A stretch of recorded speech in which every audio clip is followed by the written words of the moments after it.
अस्सलाम वालेकुम प्यारे बच्चों। आज का जो हमारा टॉपिक है वो है चैप्टर नंबर 3 केमिस्ट्री, और उसमें हम सबसे पहले बॉयज़ लॉ पढ़ेंगे।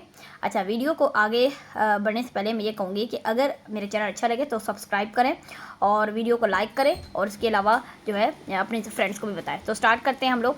तो देखो, बॉयज़ लॉ क्या कहता है कि जब कॉन्स्टेंट टेम्परेचर होता है तो उसमें क्या होता है कि जो प्रेशर होता है वो वॉल्यूम के क्या होता है, इन्वर्सली प्रोपोर्शनल होता है।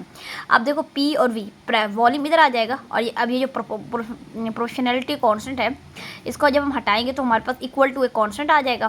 तो PV इक्वल टू K। अब ये K क्या हमारे पास कांस्टेंट है, ठीक है।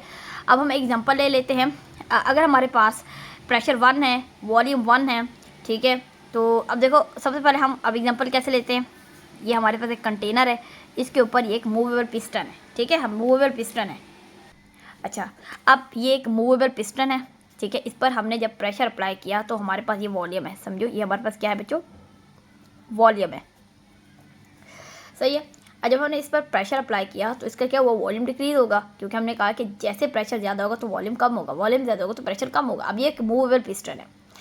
तो देखो, उसमें कहता है कि अगर हमारे पास हमने प्रेशर को कितना किया है, 4 मिलीमीटर ऑफ मर्करी किया है, तो वॉल्यूम हमारे पास क्या हो जाएगा, 2 dm³ हो जाएगा, हाफ हो जाएगा, ठीक है। अब हमने जो है ना 4, इसी तरह अगर हम देखें तो ये इन्वर्स रिलेशन है, ठीक है। और जब हम देखेंगे तो इनका जो प्रोडक्ट होगा क्या होगा, कांस्टेंट हो जाएगा बॉयज़ लॉ में, ठीक है। उसके बाद हम क्या पढ़ते हैं, अब ये देखो हमारे पास, मैं यहाँ लिख रही हूँ कि अगर हमारे पास, अगर हम प्रेशर देखें तो जैसे मैं यूँ कहती हूँ PV। अब प्रेशर हमारे पास P1 और V1, प्रेशर हमारे पास है 2 atm, तो वॉल्यूम क्या है हमारे पास 1 atm, एटीएम कहते हैं 1 dm³। अब हमने ये तो P1 V2, P2 V2, ठीक है। अगर अब 2 atm, अब मैं लेट्स सपोज मैं कहती हूँ मैंने 4 atm कर दिया है, 4 atm, तो 4 atm कर दिया तो फिर वॉल्यूम मेरा कितना हो जाएगा, वो हाफ हो जाएगा, ठीक है। 2 atm की अब ये डबल किया तो ये हाफ हो जाएगा, 1/2 dm³ हो जाएगा, ठीक है बच्चों। ये तो ये हमारे पास, अब ये क्या है, ये इज इक्वल टू कांस्टेंट, ठीक है, कांस्टेंट। तो अगर हम देखें ये कांस्टेंट है ना, तो फिर हम देखते हैं ये क्या आता है, P1 V1 is equal to P2 V2 आता है, ठीक है। ये इस तरह, क्योंकि ये कांस्टेंट है तो ये जो है ना बराबर हो जाएंगे, इक्वल हो जाएंगे, ठीक है। P1 और V1 इनका प्रोडक्ट जो है ना वो कांस्टेंट आएगा। देखो, 2 को 1 से करेंगे तो क्या आ जाएगा हमारे पास, 2 आ जाएगा, ये K कांस्टेंट होगा। और 4 को जब हम 1/2 से करेंगे तो भी 2 आएगा। तो ये आपस में क्या है, राइट साइड वाली लेफ्ट वाली साइड से जो है ना बराबर है दोनों, ठीक है। उसके बाद हम आगे चलते हैं ग्राफ हमें बॉयज़ लॉ के बहुत ही इंपॉर्टेंट टॉपिक्स है, पेपर में आते भी हैं और आप लोग को भी करने चाहिए। तो ग्राफ देखते हैं कि ग्राफ में क्या क्या बताया हुआ है, ठीक है। अब बच्चों देखो, ग्राफ 1 जो है ना वो आइसोथर्म वाला है। क्या है कि देखो, अब देखो पहला ग्राफ हमारे पास क्या है, आइसोथर्म वाला है। अब क्या कहते हैं कि अगर, अब ये देखो, ये मैं ड्रा कर रही हूँ ग्राफ। अब ये हमारे पास क्या है, ये हमारे पास क्या है, प्रेशर है, और ये हमारे पास क्या है, वॉल्यूम है। अब यहाँ देखें कि अगर हमारे पास ये हमारे पास एक ये है, इसको हम, इस लाइन को हम क्या कहते हैं, इस कर्व को हम क्या कहते हैं, आइसोथर्म कर्व कहते हैं। अब ये हमारे पास जो ग्राफ है वो 0 डिग्री पे है, ठीक है, प्रेशर और वॉल्यूम में। अच्छा, अब वो कहता है कि अगर हम टेम्परेचर इंक्रीज़ करेंगे, लेट्स सपोज ये हमारे पास 0 डिग्री पे है, तो अब हमने टेम्परेचर इंक्रीज़ किया है, 25 डिग्री किया है, तो ये जो हमारे पास कर्व है ना, ये मूव करती है away from both axis, pressure से भी और वॉल्यूम के भी एक्सिस से मूव करती है। तो ये देखो ऐसे, इस तरह, ये 25 डिग्री पे है, ठीक है, ये 25 डिग्री पे है प्रेशर हुआ। अब यहाँ पे देखिए क्यों करती है कर्व, क्योंकि जब हम टेम्परेचर इंक्रीज़ करते हैं तो हमारे पास वॉल्यूम भी इंक्रीज़ करता है, तो इसलिए जो कर्व है ना अवे जाती है, ठीक है। इसको हम कहते हैं आइसोथर्म। आइसोथर्म क्या है कि जो है ना, आइसोथर्म क्या है। अच्छा, अब इसमें आप तो कह रहे होंगे कि टेम्परेचर तो हम कांस्टेंट रखते हैं, तो फिर हम ये कैसे करते हैं। हम देखो कि इस तरह करना कि पहले हमारे पास 0 डिग्री था, हमने प्रेशर और वॉल्यूम की वैल्यू को इंक्रीज़ और डिक्रीज़ किया, उसके बाद हमने ये, ठीक है, अब जो है ना क्या है, टेम्परेचर कांस्टेंट है। फिर दोबारा हमने क्या किया कि 25 डिग्री टेम्परेचर किया, ठीक है, और प्रेशर वॉल्यूम की, अब उसे कांस्टेंट रख दिया 25 डिग्री वाली टेम्परेचर को, और फिर हमने प्रेशर और वॉल्यूम की जो है ना वैल्यूज़ को चेंज किया, और उससे हमारे पास क्या आया, जो है ये जो कर्व है वो ऑब्टेन हुई। तो ये कर्व जो है ना, जब इस तरह की कर्व आएगी तो फिर ये क्या होगी, ये जो है प्रेशर वॉल्यूम की ये अवे जाएगी, ठीक है, क्या है, यानी ये जो कर्व है ये इन दोनों एक्सिस से अवे जाएगी। इस कर्व को क्या हम कहते हैं, आइसोथर्म कर्व कहते हैं। जब टेम्परेचर इंक्रीज़ करेंगे तो दोनों एक्सिस से दूर जाएगी, क्यों, क्योंकि वॉल्यूम इंक्रीज़ हो रहा है। उसके बाद हमारे पास जो दूसरा हमारे पास ग्राफ है वो क्या है, दूसरे ग्राफ हमारे पास क्या है कि जब हम जो है ना प्रेशर और 1/v के दरमियान जो है ग्राफ बनाते हैं तो हमारे पास कौन सा ग्राफ बनता है। ठीक है, ये हमारे पास ग्राफ 1 है, this is our graph 1, this is graph 2। अब देखो प्रेशर और 1/v, हमें तो पता है कि बॉयज लॉ कहता है P V is equal to constant, है ना, P V is equal to constant. अच्छा, ये पी और वी आपस में इन्वर्सली प्रोपोर्शनल है, लेकिन पी और वी आपस में इन्वर्सली प्रोपोर्शनल है। ठीक है, इन्वर्सली प्रोपोर्शनल है, लेकिन जो है 1/v क्या है, डायरेक्टली प्रोपोर्शनल है पी के। वो कैसे, देखो ये जो p है ना, ये k डिवाइड बाई v, ये यहाँ आ जाए तो k तो कांस्टेंट है, तो ये जो है ना ये ऐसे हुआ। ठीक है, अब यहाँ पे मैं लिख रही हूँ p is equal to k 1/v। ठीक है, तो ये जो 1/v के क्या प्रोपोर्शनल है, 1/v, v इन्वर्सली प्रोपोर्शनल है, लेकिन जो 1/v वो डायरेक्टली प्रोपोर्शनल है। तो देखो डायरेक्टली प्रोपोर्शनल में हमेशा स्ट्रेट लाइन आएगा, जो हमारे पास कर्व आएगी ना वो क्या होगी, स्ट्रेट लाइन होगी।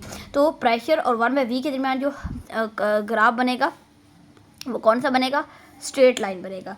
तो देखो हमारे पास ये है, ये प्रेशर, ठीक है, ये है हमारे पास 1/v। अब देखो बच्चों यहाँ पे हमारे पास ये टेम्परेचर 1 है प्यारे बच्चों। अब देखो जब हमने टेम्परेचर इंक्रीज़ किया, ये T1 है, ठीक है, जब हमने टेम्परेचर इंक्रीज़ किया, अब ये T1 है, टेम्परेचर इंक्रीज़ किया तो कर्व की प्रेशर एक्सिस की तरफ जाएगी, प्रेशर एक्सिस की तरफ जाएगी। ठीक है, T2। अब देखो जब हम प्रेशर इंक्रीज़ करेंगे तो वॉल्यूम क्या होगा, वो इंक्रीज़ होगा, सॉरी टेम्परेचर इंक्रीज, प्रेशर नहीं, मैं टेम्परेचर की बात कर रही हूँ। जब हम टेम्परेचर इंक्रीज़ करेंगे तो हमारे पास वॉल्यूम क्या होगा, वो भी इंक्रीज़ होगा, लेकिन 1/v वॉल्यूम क्या होगा, डिक्रीज़ होगा। सही है, 1/v वॉल्यूम डिक्रीज़ होगा।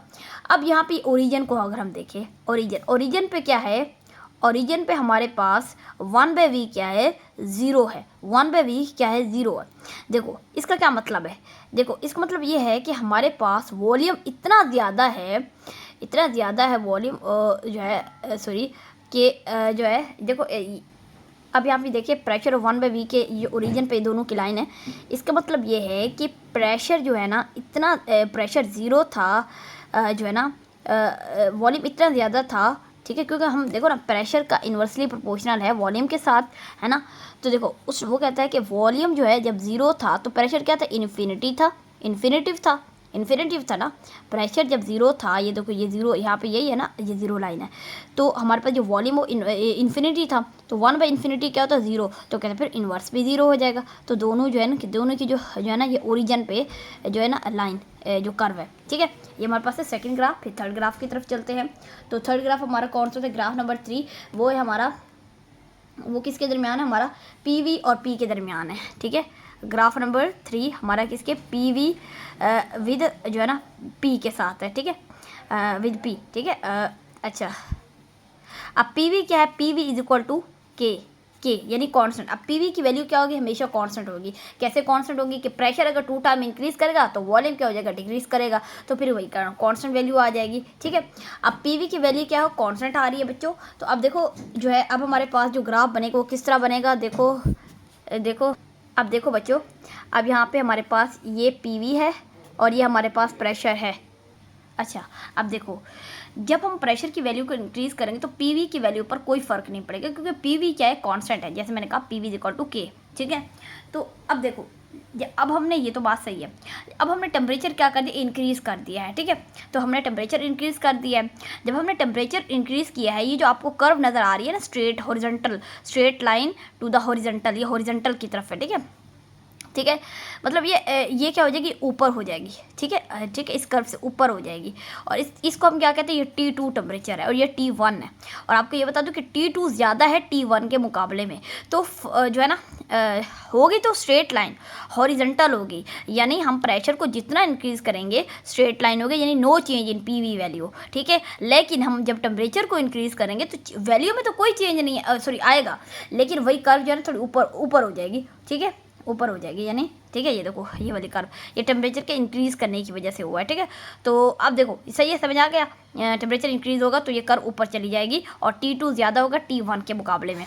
उसके बाद हम आगे चलते हैं चार्ल्स लॉ। ये आपको ग्राफ समझ आ गए होंगे। ठीक है, बुक में इसकी थोड़ी वेरिफिकेशन दी हुई, आप थोड़ा वो भी पढ़ लीजिएगा। उसके बाद हम चार्ल्स लॉ की तरफ चलते हैं। अब ये देखो चार्ल्स लॉ।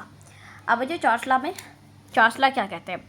चार्ल्स लॉ कहता है कि वॉल्यूम और टेम्परेचर के दरमियान जो है वो डायरेक्ट रिलेशन है। प्रेशर क्या होना चाहिए? कांस्टेंट होना चाहिए। सही है, ये हमारे पास चार्ल्स लॉ कहते हैं। मोल्स भी कांस्टेंट होने चाहिए, ठीक है, मोल्स भी कांस्टेंट होने चाहिए। अच्छा, अब देखिए, ठीक है, मोल्स क्या होने चाहिए? कांस्टेंट होने चाहिए, नंबर ऑफ मोल, और प्रेशर भी कौन, वी के दरमियान टेम्परेचर, ये क्या है? आप प्रोपोर्शनैलिटी साइन को हटाएंगे तो v इज इक्वल टू के टी हो जाएगा, ठीक है बच्चों। अब इसका मतलब, ठीक है, अब v by T is equal to K, ठीक है। अब हम, ये v है और ये t है, और जब हम वॉल्यूम को अब देखो हमने क्या किया, पहले वॉल्यूम v1, पहले हमने जो है ना v1 किया, और हमारे पास जो टेम्परेचर था वो t1 था, ठीक है, v1 डिवाइडेड बाई t1। उसके बाद हमारा हमने जो है ना दोबारा जब हमने चेंज किया तो हमारे पास वो v2 आया डिवाइडेड बाई t2 आया, इज इक्वल टू कॉन्स्टेंट, ठीक है, इज इक्वल टू कॉन्स्टेंट। तो ये हमारे पास ये इक्वेशन बन गई, v1 divide by t1 is equal to v2 divide by t2, ठीक है, सही है। उसके बाद हम आगे चलते हैं हम यहाँ पे। अच्छा, ये तो हम एक आम सिंपल जो है ना अल्फाज मैंने आपको बताया कि चार्ल्स लॉ ये कहता है।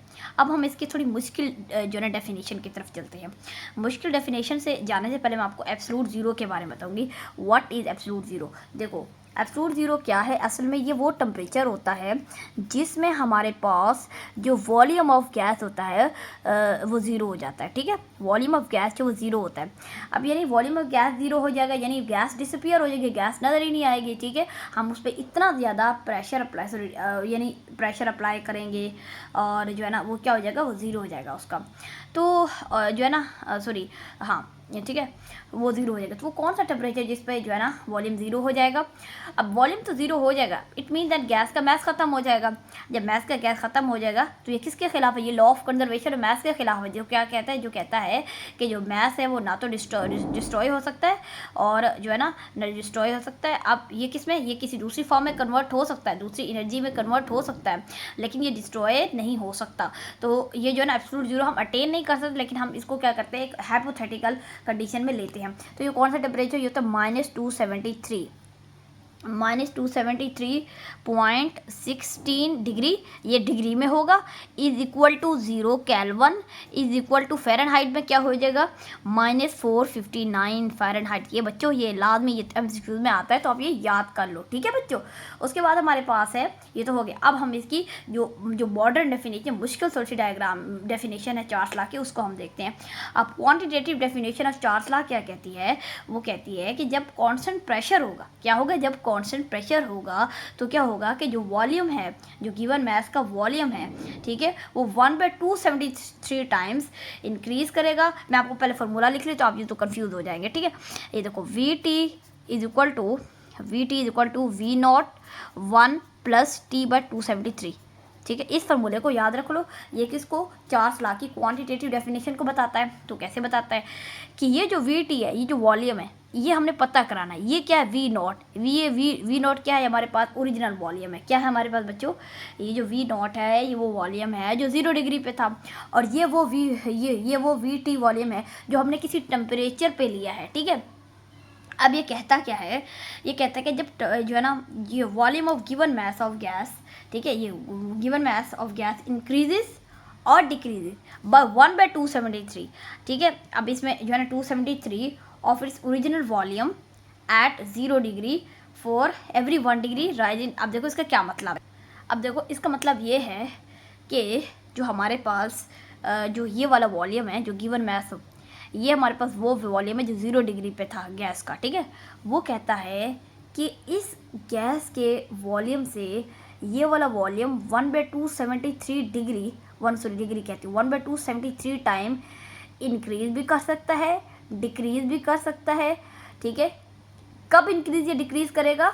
जब 1 डिग्री राइज करेगा या 1 डिग्री फॉल करेगा, सही है। ये इसकी क्वांटिटेटिव डेफिनेशन है। इस डेफिनेशन को वर्ड में जो है ना बुक वाले ने लिख दिया है, ठीक है। 1/273 टाइम वीटी इंक्रीज भी कर सकता है, डिक्रीज भी कर सकता है बाय एवरी राइज और फॉल इन 1 डिग्री टेम्परेचर, सही है।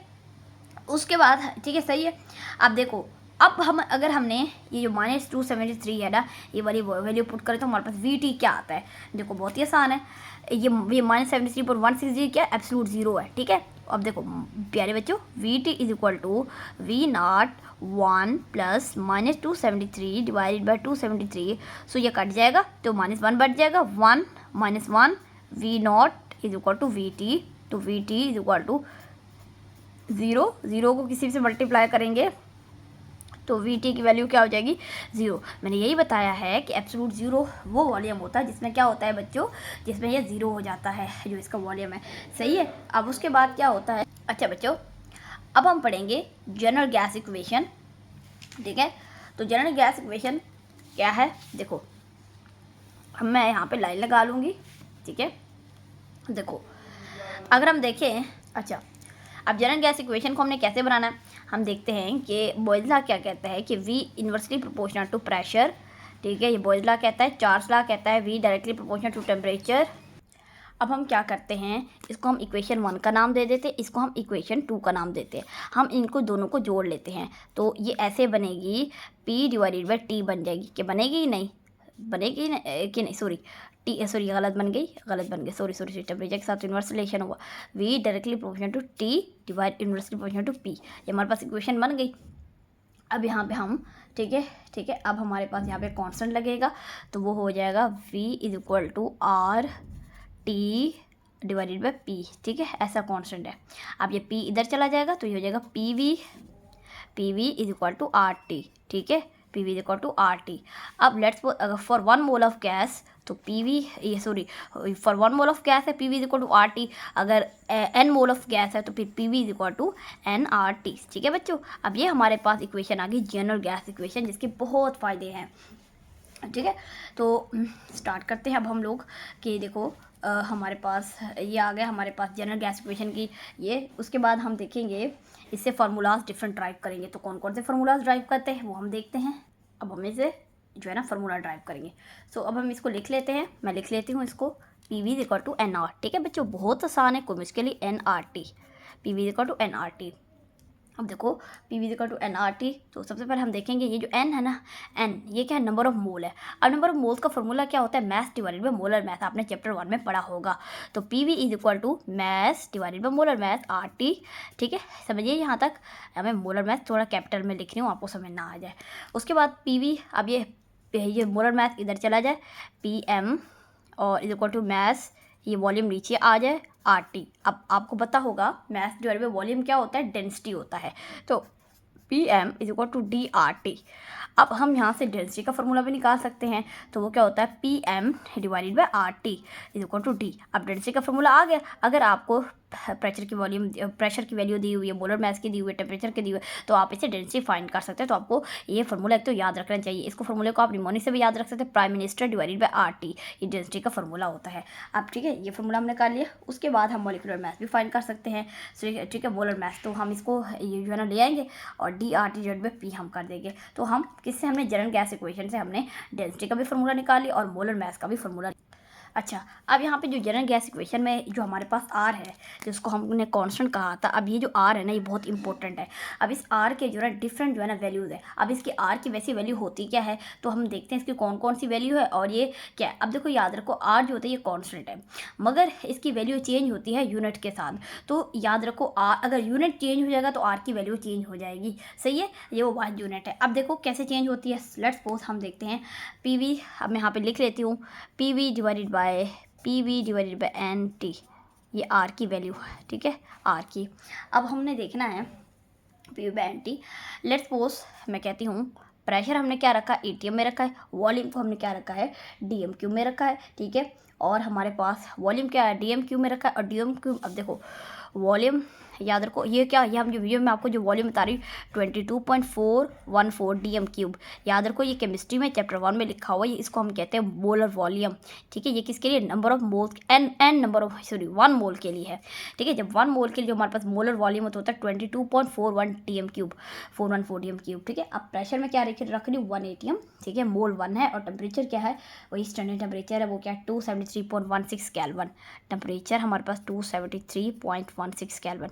सो put value in this formula R. तो जब हम वैल्यू पुट करेंगे, प्रेशर की वैल्यू 1 atm, ठीक है, मल्टीप्लाई वॉल्यूम क्या है 22, मैं 22 आगे मैं वैल्यू नहीं लिख रही क्योंकि मेरे पास जगह नहीं है, ठीक है, TM3। उसके बाद 1 मोल मल्टीप्लाई 273.1 केल्विन, ठीक है, 0.16 केल्विन। तो जो हमारे पास आर की वैल्यू आएगी बच्चों, वो क्या आ जाएगी 0.0821, ठीक है, 821। अब देखो ये जो यूनिट है ना, ये सारी इसकी वैल्यू जाएगी ATM DM3। अब ये नीचे है ना, ठीक है, पर मोल पर केल्विन। जो नीचे वैल्यू है ना, उसको हमने पर से लिखना है, ठीक है प्यारे बच्चों। अब ये वाली इंपॉर्टेंट है, ठीक है, ये वाली भी इंपॉर्टेंट है। 0 पॉइंट ये जाता है अमूमन, ये जब ये इस तरह के क्वेश्चन ATM DM3 मोल पर केल्विन। अब देखो ये क्या है, जब हमने प्रेशर को ATM में रखा और वॉल्यूम को डेसीमीटर क्यूब में रखा, ठीक है, अमूमन ज़्यादातर ये दो चेंज होती है, ठीक है। ये आपको पता है प्रेशर के बहुत से यूनिट्स है, ATM है, टॉर है, मिलीमीटर और मरकरी है, और इसके एक ऐसे यूनिट है। तो उससे अगर जो है ना चेंज करेंगे तो आर की वैल्यू चेंज होती रहेगी। अब हम आर की नेक्स्ट वैल्यू देखते हैं कि जब हम प्रेशर को टॉर में रखते हैं, ठीक है, तो टॉर में रखेंगे, ठीक है, या उसको जो है ना, अब जो है ना 1 atm जो होता है वो कितने के बराबर होता है बच्चों, ये देखो 180 760 टॉर के बराबर होता है, is equal to 760 millimetre of mercury, ठीक है, ठीक है, ये याद रख ले, ठीक है, ये पॉइंट टू नोट है, आप लोग अभी याद रख ले, ठीक है। उसके बाद हम देखते हैं, ठीक है, अब यही वैल्यू मैं आपको ये आप इस फॉर्मूले को देखें और मैं यहाँ पे सिर्फ वैल्यू पुट कर रही या फार्मूला भी लिख लूँ, ठीक है, आप लोगों को कंफ्यूज बिल्कुल नहीं होना। तो देखो अब यहाँ पे हमने क्या करना है कि हमारे पास जो है ना 760 टॉर, क्योंकि हम 760 टॉर मल्टीप्लाई, यहाँ में टॉर लिख लूँ, चलो लिख लेती हूँ, आप कंफ्यूज हो जाएंगे। टॉर मल्टीप्लाई हमारे पास है 22, ये वॉल्यूम वही है, डेसीमीटर क्यूब वाला है, 414 DM3 डिवाइडेड बाई वही, फिर बाकी सारा कुछ वही है, 1 मल्टीप्लाई 273.16 केल्विन, ठीक है। तो हमारे पास जो आंसर है, आप देखो आंसर क्या आ जाएगा, गौर करने वाली बात है बच्चों, तो वो क्या आ जाएगा 62.4 टॉर, या टॉर भी लिख सकते हैं, मिलीमीटर मरकरी भी लिख सकते हैं, क्योंकि दोनों क्या 760, ठीक है, मल्टीप्लाई, अच्छा, टॉर DM3 पर मोल पर केल्विन। अब देखिए वैल्यू चेंज हो गई, यहाँ पे तो 0.0821, यहाँ पे 62, क्योंकि हमने चेंज किया है, यहाँ पे हमने ATM रखा था, यहाँ पे हमने टॉर रखा है। उसके बाद हम आगे देखेंगे, हमारे पास ये देखो आगे हम देखते हैं, आगे अब हम इस प्रेशर को छेड़ते नहीं, ये 760 टॉर रहना चाहिए। अब हम इस वॉल्यूम को छेड़ते हैं, तो अगर मैं यहाँ पे 760 वॉल्यूम, अब देखो ये हमने डेसीमीटर क्यूब, अगर हम इसको सेंटीमीटर क्यूब करेंगे तो ये हो जाएगा 22414 सेंटीमीटर क्यूब, ये जो है ना सेंटीमीटर क्यूब में वॉल्यूम है, डेसीमीटर क्यूब में क्या है 22.414 DM3, ठीक है बच्चों। अब यहाँ पे देखो, यहाँ पे मैं पुट करूँगी वैल्यू, अब फार्मूला आपको पता है कि फार्मूला के अंदर पुट करते, अब इनको वैल्यू को याद रखना है, क्योंकि एग्जाम में डायरेक्ट भी पूछी जा सकती है, मैं आपको भी सॉल्व करा रही हूँ, लेकिन आपने याद रखना है, सॉल्व भी करना है। अब यहाँ पे देखो, यहाँ पे क्या है बच्चों, ये जो है टॉर में, अब टॉर में ये 760 टॉर बच्चों मल्टीप्लाई यहाँ पे 22414 मल्टीप्लाई 1 मोल है 27, बाकी किसी को भी छेड़ना नहीं है, 16 केल्विन। अब हमारे पास जो वैल्यू आएगी वो क्या आ जाएगी 62400 टॉर सेंटीमीटर क्यूब। अब यहाँ पे देखो डेसीमीटर क्यूब पर मोल पैर कर, यहाँ पे डेसीमीटर क्यूब था और यहाँ पे सेंटीमीटर क्यूब है, सही बच्चों। अब हो रहा है आप सॉल्व ना, अब ठीक है। उसके बाद हम जो है ना देखेंगे SI, बहुत इंपॉर्टेंट है। आर की जो SI यूनिट में क्या है, अब देखो टॉर्क का SI यूनिट क्या होता है बच्चों, Newton metre per square, newton metre per square जो है ना यूनिट होता है, ठीक है। अब न्यूटन मीटर स्क्वायर में क्या वैल्यू होती है 1 atm, याद रखो 1 atm is equal to 101325 newton metre per square. ये ऐसा यूनिट है न्यूटन मीटर जो इसका, और इसका जो ऐसे यूनिट है ना वॉल्यूम का, वो क्या है हमारे पास, ये समझा कि, उसके बाद हमारे पास है इसका जो है वो मीटर क्यूब है, वॉल्यूम का जो ऐसा यूनिट है। तो डेसीमीटर 22.414 डेसीमीटर क्यूब कितने मीटर क्यूब के बराबर है, तो ये कितने मीटर क्यूब के बराबर है। आप इसको करें तो ये आता है 0.0, ये आपने थोड़ा याद रखना है, 0.02214, ठीक है, 14 DM3, सही है बच्चों। अच्छा अब यहाँ पे देखो, सॉरी मैं नज़र नहीं आ रहा, आप देखें ये 22.414 DM को क्यूब को हमने किस में कन्वर्ट किया, 0.02241 यहाँ डेसीमीटर नहीं आएगा, मीटर क्यूब आएगा, तो मीटर क्यूब में, क्योंकि अब हम SI यूनिट में किसको कर रहे हैं, यहाँ पे मैं लिख रही हूँ SI यूनिट में हम R की वैल्यू निकाल रहे हैं, ये भी बहुत इंपॉर्टेंट है। न्यूटन मीटर स्क्वायर जो है ना प्रेशर का SI यूनिट है, और वॉल्यूम का जो मीटर क्यूब है SI यूनिट, ठीक है। अब देखो ऐसे यूनिट में जब हम पुट करते हैं वैल्यू की, मैं यहाँ पे जो है रेड मार्कर से शो कर रही हूँ, ठीक है, आपको सही तरह नज़र आ जाए। अब यहाँ पे देखो जो है ना 101.325 newton metre square multiplies 0.02214 metre cube divided by, ये बाकी उसी तरह है, 1 मोल 273.16 केल्विन। अब आप इसको कैलकुलेटर से सॉल्व करें तो बाद जो आपके पास जो आंसर आएगा वो क्या आएगा, देखो ये आता है आपके पास, ये आता है 8.31, आगे ये newton metre square newton metre square metre cube divided by mole और केल्विन। अब ये मीटर स्क्वायर है माइनस, और ये तो ये कट जाएगा 2 से, तो 1 मीटर हो जाएगा, तो फिर ये जो है ना क्या हो जाएगा, इसको मैं यहाँ पे लिख रही हूँ, ये हो जाएगा न्यूटन मीटर पर मोल पर केल्विन। अब वो पूछ सकते हैं ऐसा यूनिट क्या है, SI में जो R की हमने वैल्यू निकाली थी वो क्या है, तो वो होगा न्यूटन मीटर पर मोल पर केल्विन।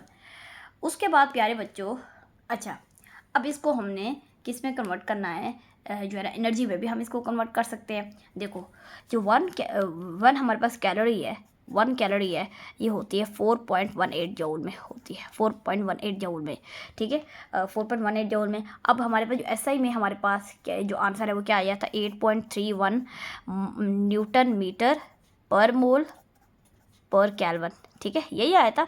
अब जो न्यूटन मीटर है ना, आप अगर फिजिक्स में पढ़े तो इस न्यूटन मीटर को हम दूसरा नाम जूल भी कहते हैं, तो 8.31 जूल पर मोल पर केल्विन, ठीक है, ये समझ आइए। अब 1 कैलोरी हम इसको कैलोरी में कन्वर्ट कर सकते हैं, जैसे मैंने आपको 4.18 जूल किसके 1 कैलोरी के बराबर है, ठीक है, 1 कैलोरी के बराबर है। तो अगर मैंने इसको कैलोरी में कन्वर्ट करना है तो मुझे इस 4.18 जूल को क्या करना है, कैलोरी से इसको इससे डिवाइड कर देना है, 4.18 को 8.31 से, तो हमारे पास जो आंसर है वो किस में आ जाएगा, कैलोरी में आ जाएगा, ठीक है।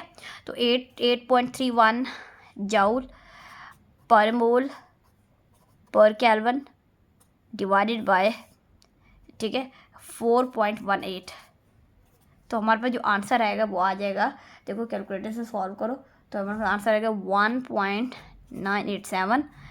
अब यह क्या आ जाएगा, कैलोरी पर मोल पर केल्विन, ठीक है, ये देखिए कितना अमेजिंग है, ठीक है, कैलोरी, ठीक है, सही है, ठीक है। अभी हमारे पास आंसर आ गया।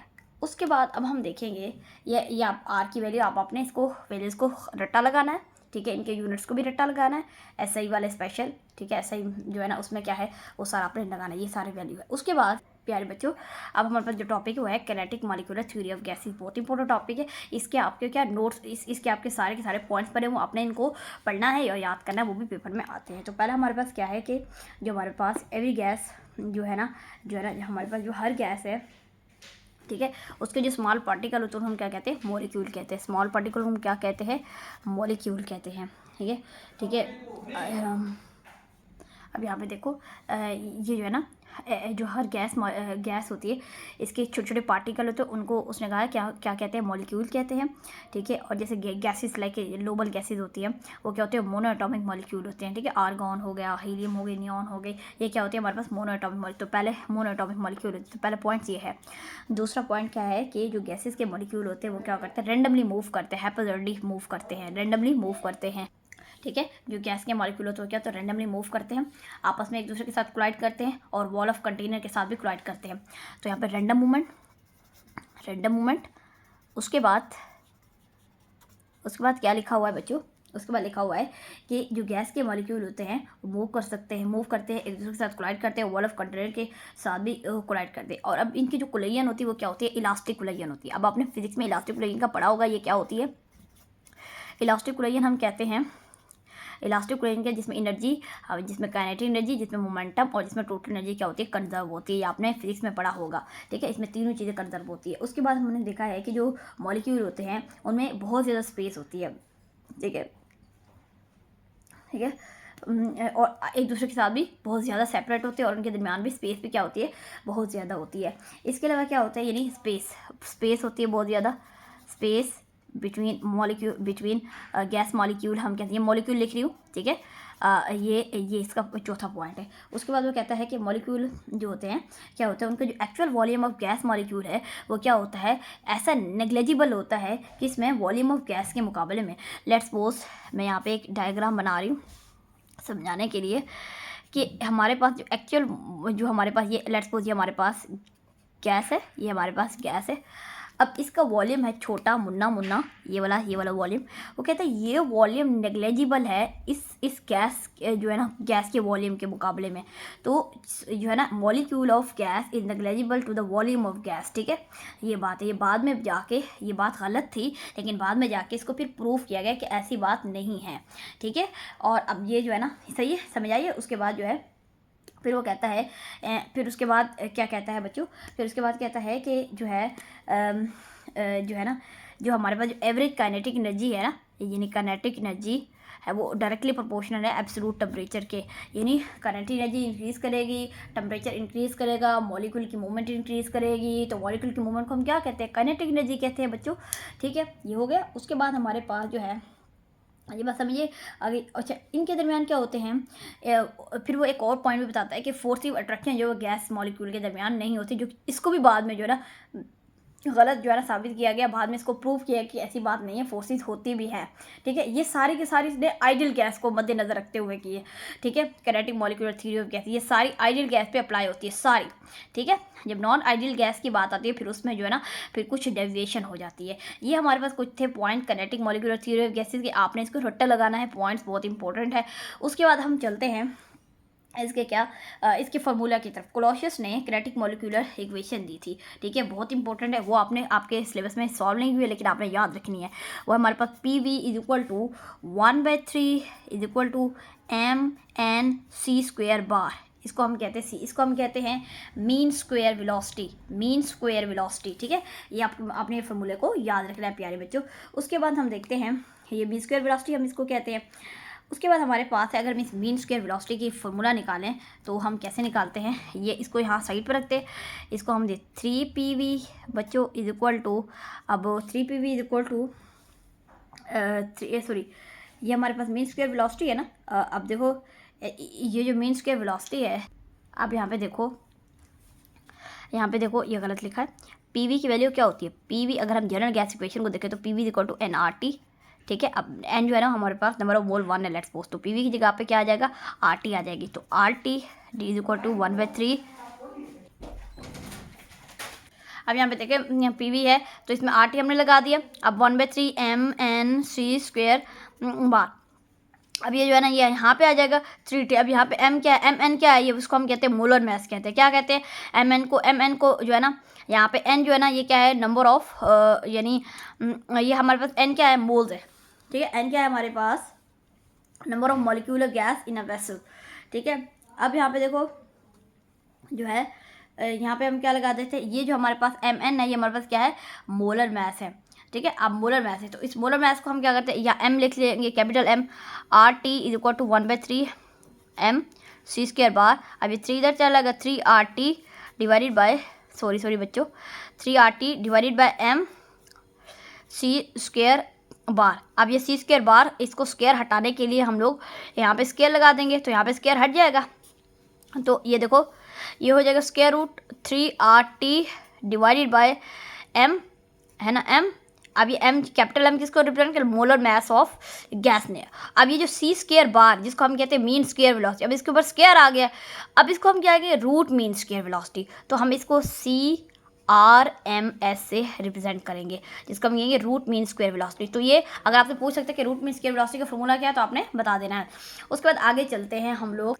अच्छा बच्चों, अब हमने जो है काइनेटिक थ्योरी ऑफ गैस की जो इक्वेशन है उसको हम इस्तेमाल करके, यानी PV is equal to 1/3 mn(c² bar, ठीक है। इसको हम इस्तेमाल करके चारों के चारों law, Boyle's law, Charles law, Graham's law and Avogadro law को हम प्रूव करेंगे। तो बॉयज़ लॉ क्या कहता है कि जो प्रेशर है और वॉल्यूम है उसके दरमियान क्या इन्वर्स रिलेशन है। तो देखो अब हमने ये कहा था कि जो हमारे पास ये देखो याद रखो, हमने कहा था जो काइनेटिक एनर्जी होती है वो जो टेम्परेचर की क्या होती है, डायरेक्ट रिलेशन होती है। तो जो काइनेटिक एनर्जी है इसको ये क्या है, ये इसका भी फार्मूला आप लोग याद रख लें, 1/2 mc² बार, 1/2 mc² बार, इसको हम कहते हैं मीन स्क्वायर वेलोसिटी। ये जो है ना एब्सोल्यूट टेम्परेचर की क्या होती है, डायरेक्टली प्रोपोर्शनल होती है ये टी। ठीक है, अब हम इसको ये जब प्रोपोर्शनैलिटी साइन हटाएंगे तो हमारे पास एक कांस्टेंट आएगा, इक्वल टू कांस्टेंट आ जाएगा। तो 1/2 mnc² bar is equal to kT। सही है, ये हमारे पास इक्वेशन आ गई। उसके बाद हम इसको इस्तेमाल करेंगे, P V is equal to, मैंने यही बताया, P V is equal to 1/3 mnc² bar. अब देखो यहाँ पे कुछ ऐसा करें, हमारे पास ये 1/2 mnc² बार आ जाए। तो अगर मैं 2 को मल्टीप्लाई करूँ भी, डिवाइड भी करूँ, तो मेरे पास ये वाली वैल्यू आ सकती है 1/2 mnc² बार। तो देखो P V is equal to 2 divided by 2 multiply divided by 2 is equal to 1/3 mnc² bar. अब ये देखो इस इक्वेशन की सेहत पर कोई फ़र्क नहीं पड़ रहा, क्योंकि ये 2 कट के जो है ना 1 बच सकता है ना। तो अब लेकिन इससे ये है कि हमारी इक्वेशन से सॉल्व हो सकती है। तो देखो P V is equal to, ये 3 बाहर आ जाएगा, ये 2 अंदर चला जाएगा, तो 2 डिवाइडेड बाई 3, ठीक है, 2 डिवाइडेड बाई 3 जो है ना, अब ये अंदर चला जाएगा 1/2 mnc² बार। ठीक है, सही है। अब जो 1/2 mnc² बार है, ये हमारे पास क्या है, ये हमारे पास क्या है बच्चों, ये किसके इक्वल है, kT के इक्वल है। तो मैं यूँ लिख सकती हूँ कि P V is equal to 2/3 kT। अब देखो हमें चार्ल्स लॉ ने क्या कहा था कि प्रेशर और वॉल्यूम आपस में इनका इन्वर्स रिलेशन है जब हमारे पास टेम्परेचर कांस्टेंट होगा। ठीक है, इट मीन 2/3 एक कांस्टेंट वैल्यू है, सही है, के भी कांस्टेंट वैल्यू है, टेम्परेचर भी कांस्टेंट हो गया है। तो P V is equal to constant हुआ ना, ये सारी वैल्यू कांस्टेंट हो गई। तो इसका मतलब इज इक्वल टू और कांस्टेंट क्या होता है, प्रोपोर्शनैलिटी होता है। सही है, ये आपस में क्या होगा, ये पी वी ऐसे हो जाएगा। तो पी सॉरी ये इस तरह नहीं होगा, पी 1/v के। तो प्रूव हो गया ना, प्रूव हुआ ना कि जो प्रेशर है उसका वॉल्यूम के साथ इन्वर्स रिलेशन है। अब इसी इक्वेशन को, ये वाली इक्वेशन जो है, ये जो हम इससे ये वाली इक्वेशन निकाली, इससे हम चार्ल्स लॉ फाइंड कर सकते हैं, चार्ल्स लॉ को प्रूव कर सकते हैं।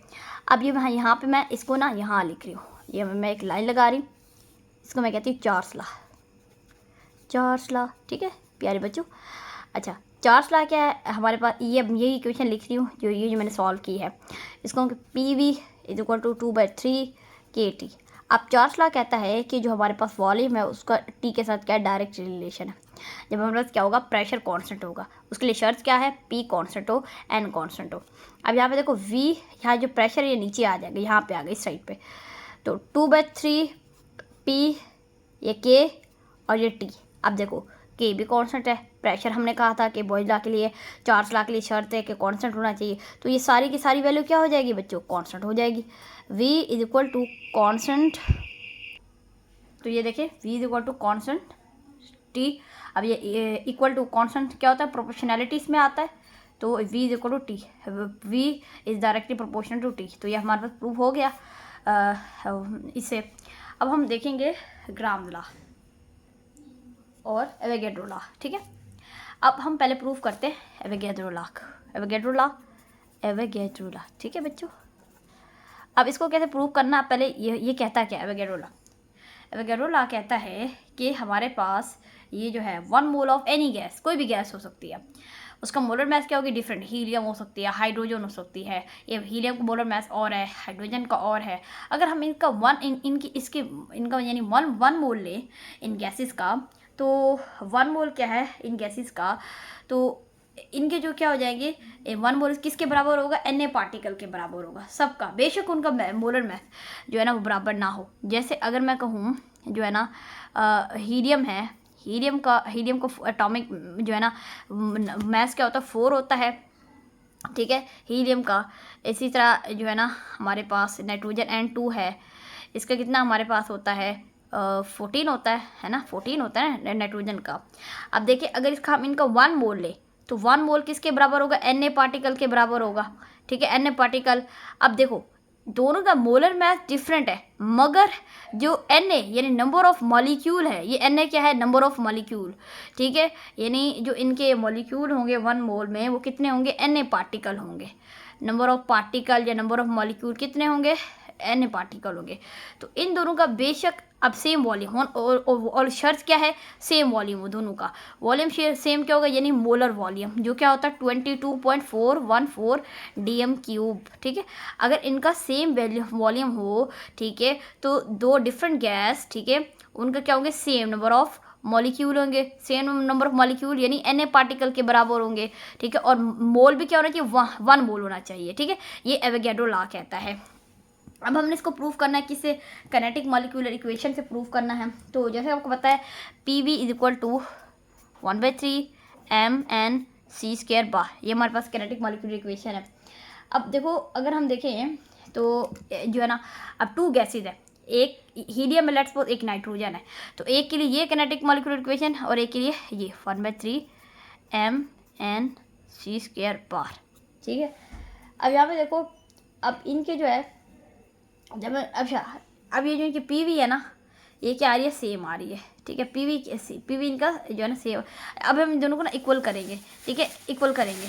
तो अब देखो ये दोनों गैस का प्रेशर भी सेम है और वॉल्यूम भी सेम है। प्रेशर सेम है, वॉल्यूम क्या है, मोलर वॉल्यूम दोनों को सेम, मैंने यही बताया ना। एवोगैड्रो लॉ क्या कहता है कि वॉल्यूम भी क्या होना चाहिए, सेम होना चाहिए। तो वॉल्यूम भी सेम है और प्रेशर भी सेम है। तो ये जब ये दोनों सेम है तो ये वाली इक्वेशन कंपेयर हो सकती है ना, ठीक है। तो फिर ये किस तरह हो जाएंगी, 1/3 mn1। अब यहाँ पे n1 मतलब गैस 1 यानी हीलियम, लेट्स सपोज c² बार = 1/2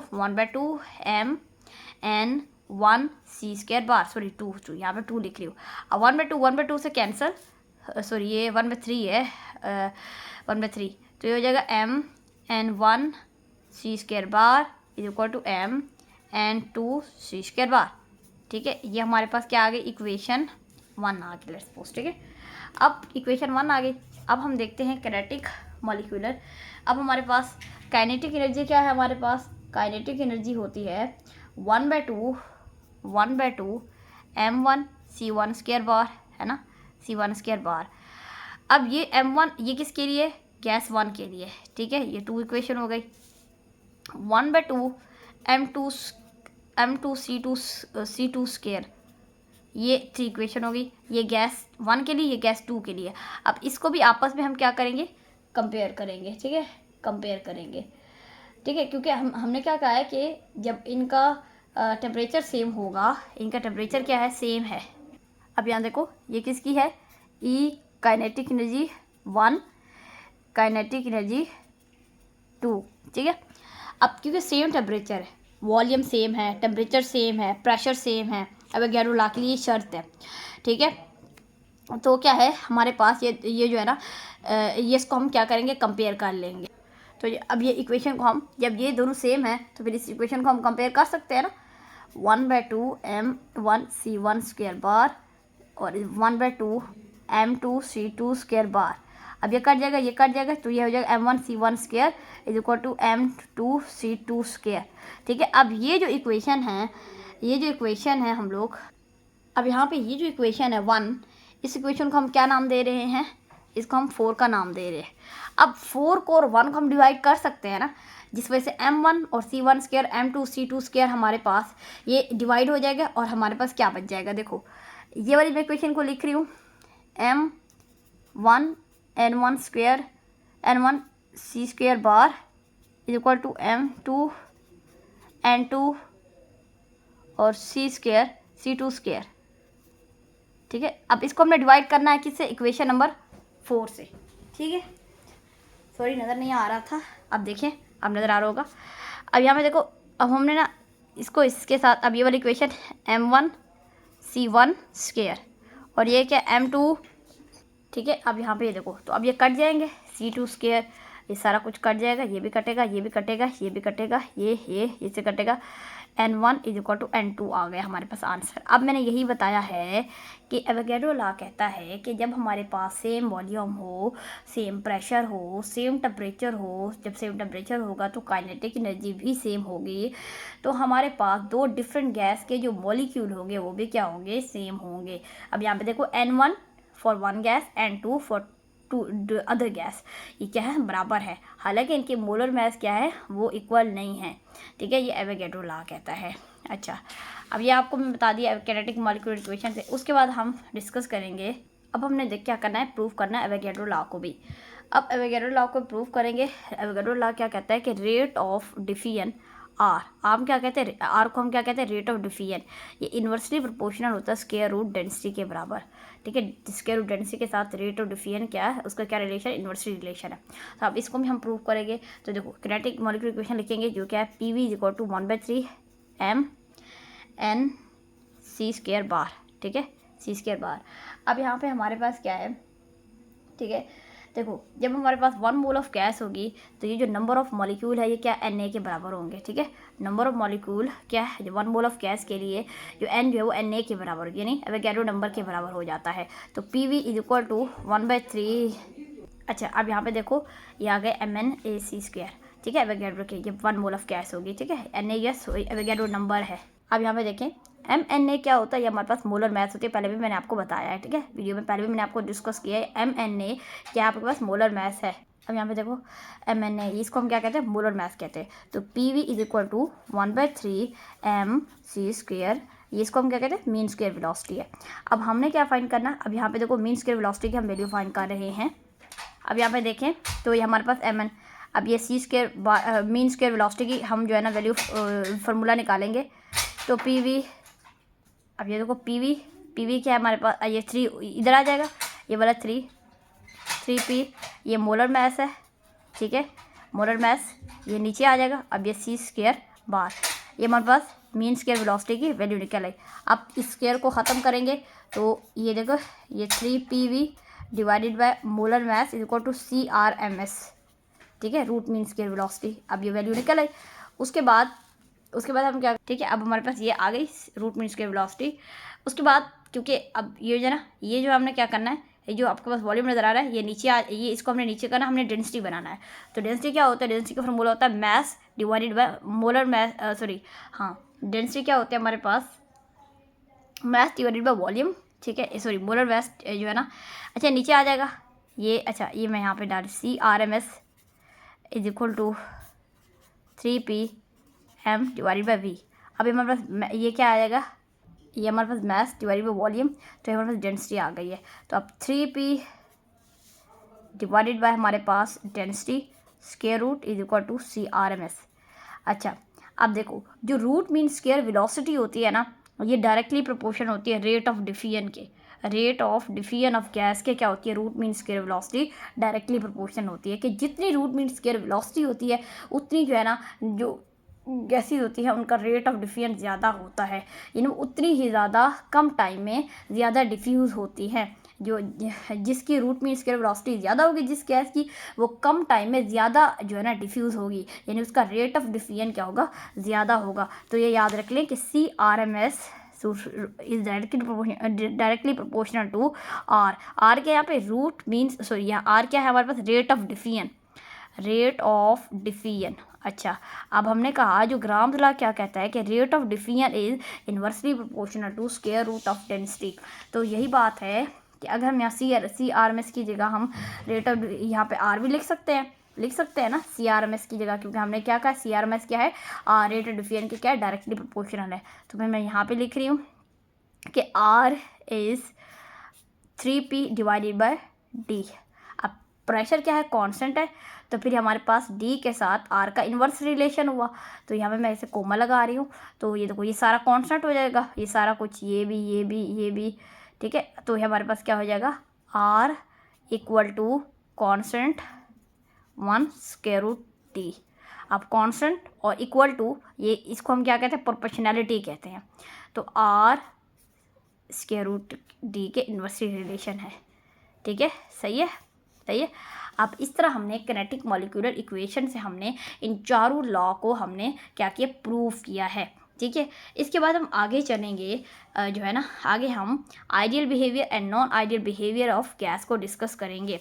ठीक है, लेकिन इससे पहले हम क्या करते हैं, किनेटिक एनर्जी का एब्सोल्यूट टेम्परेचर के साथ क्या रिलेशन होता है। अब यहाँ पे देखो, हम किनेटिक मॉलिक्यूलर, अब किनेटिक एनर्जी का एब्सोल्यूट टेम्परेचर के साथ डायरेक्ट रिलेशन है। अगर हम किनेटिक मॉलिक्यूलर इक्वेशन देखें तो P V is equal to 1/3 mNc² bar. ये हमारे पास क्या है, Clausius equation, kinetic molecular equation है। ठीक है, अब हम देखते हैं, हमें पता है किनेटिक एनर्जी का क्या फार्मूला है, ई के इज इक्वल, ये भी आपने याद रखना है, 1/2 mc² बार। ठीक है, इसको हम कहते हैं मीन स्क्वायर वेलोसिटी कहते हैं। अब हमने ये जो आपको ये जो इक्वेशन नज़र आ रही है, इसमें हमने कुछ ऐसा करना है कि 1/2 mc² आ जाए। तो देखो, मैंने भी आपको पहले भी बताया है कि अगर हम इसको 2 से डिवाइड कर दें और 2 से मल्टीप्लाई कर दें तो हमारे पास इसमें सेहत पर कोई फ़र्क नहीं पड़ेगा, इस इक्वेशन की ये कट जाएगा तो फिर वही इक्वेशन ये वाली आ जाएगी। लेकिन इससे ये है कि हम ये वाली हम वैल्यू इसके अंदर आ सकती है। देखो, 3 बाहर जाएगा तो 2 अंदर आ जाएगा, तो 2/3 1/2 m, ये n जो है ना, n क्या है, नंबर ऑफ मोल अगर 1 है तो फिर ये n जो है ना क्या हो जाएगा, ख़त्म हो जाएगा। ठीक है, तो ये c² बार, ठीक है, इज इक्वल टू PV। ठीक है, तो PV इज इक्वल टू 2/3। अब यहाँ पे ई कैनेटिक होगी ना, सही है, ई कैनेटिक। अब सॉरी, यहाँ पे एन भी लिख रही हूँ, चलें, ये जो है ना, ठीक है, एन भी लिख रही हूँ। एन क्या है हमारे पास, एन जो है number of molecule of the gas है। ठीक है, अब यहाँ पे ई कैनेटिक हो जाएगा, यानी कैनेटिक एनर्जी हो जाएगा। उसके बाद ई कैनेटिक, अब P V equal to R T है, पी वी हमने कहा, तो हम यहाँ पे आर टी लगा देंगे, R T equal to 2/3 n E K, यानी ई के क्या, किनेटिक एनर्जी है। अब यहाँ पे देखो, ये जो आ रहा है ये नीचे, यहाँ पे ये जो है ना, ये यहाँ आ जाएगा, ये सारा जो है ना कांस्टेंट, ये सारा ये यहाँ पे आ जाएगा इस साइड पे। तो 3R डिवाइडेड बाय 2N, ठीक है, temperature is equal to E kinetic. ठीक है, ई काइनेटिक। अब ये 3R divided by 2N, are क्या हमारे पास, आर जो है हमारे पास क्या है बच्चों, ये आर जो है ये हमारे पास कांस्टेंट है, एन भी कांस्टेंट है, तो कांस्टेंट टी इक्वल टू ई के ई, तो ठीक है, तो ई काइनेटिक जो डायरेक्टली प्रोपोर्शन है टी, यानी एब्सोल्यूट टेम्परेचर के, सिर्फ टेम्परेचर नहीं, यहाँ पे एब्सोल्यूट टेम्परेचर की बात की जा रही है। तो हमने इसको भी किससे फाइंड किया, काइनेटिक मॉलिक्यूलर इक्वेशन से फाइंड किया। ये सारे स्टेप देख लें। Thank you.